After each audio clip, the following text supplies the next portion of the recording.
Okay, now making an assumption that a recount is annoying is not as ignorant as assuming that undermining the popular vote and ignoring faithless electors, thereby not giving the people what they want, is okay. You know, here we are with the popular will of what the people want, and by not giving to it, that's not okay. So making that assumption of that it's annoying and ignorant is not right. Now, and yes, that the people would be campaigning all the time if the direct election happened, but who is my opponent to state that some people are less important and do not require as much campaign attention as before? Now, he stated that he questioned about California being a larger state and that they have way more electoral votes.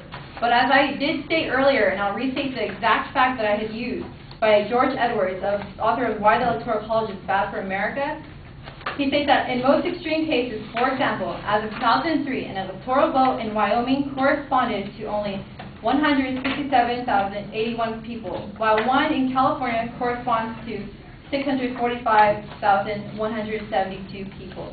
The typical citizen of Wyoming then has an average of 4 times as much influence in determining an electoral vote for president as a typical citizen of California.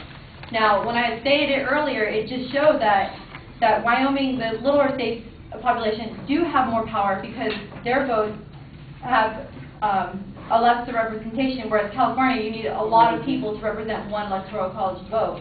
So that counters his claim of questioning that authority. Now,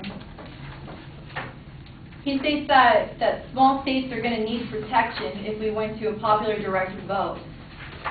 But what is it that they need protection from? Because right now in the Electoral College, or as stated by Bradford for the In Defense of the Electoral College, nevertheless, the idea that small states need protection has somewhat become legitimate over the years and is used to support the Electoral College, which gives us small states disproportionate power in electing a president.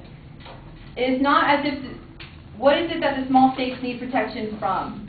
It is not as if the big states are ganging up on Wyoming or any of the smaller states. The fiercest rivalries have always been between regions like the South or the North in the 1800s, or between big states like California and Texas today. So I don't know, what is this defense that the small states need? Because right now they have a lot of the power in the Electoral College. Again, an example in 2000, that the 3 largest states were not competitive on the presidential level and were largely ignored by the candidates. Neither George W. Bush nor Al Gore spent much time campaigning in New York because each concluded that a majority of New York would vote for Al Gore.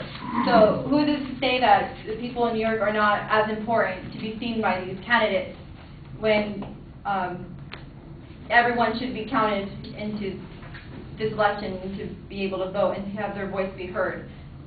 So by neglecting them, it's not okay.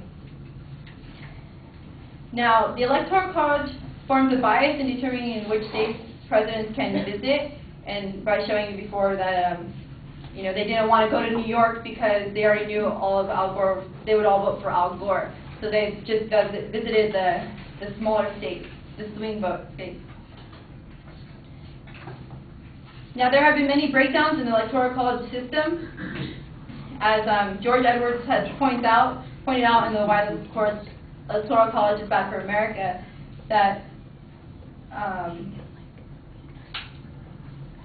2 elections in 1800 and 1824 actually have been thrown into the House of Representatives, while the Supreme Court decided one in 2000, and another was settled by a special congressional committee in 1976. Each of the disputed elections removed the voting process from the people and created discontent. Such breakdowns in the Electoral College process undermined democracy and raised questions about legitimacy of the government elected under these circumstances. So after all this, you see that the breakdowns of the Electoral College has and how it undermines our popular will and our freedom of speech to have our voice heard in these presidential elections. We can show you that our advocates' claim to prove that our claims were false was not true when theirs were, and that, in fact,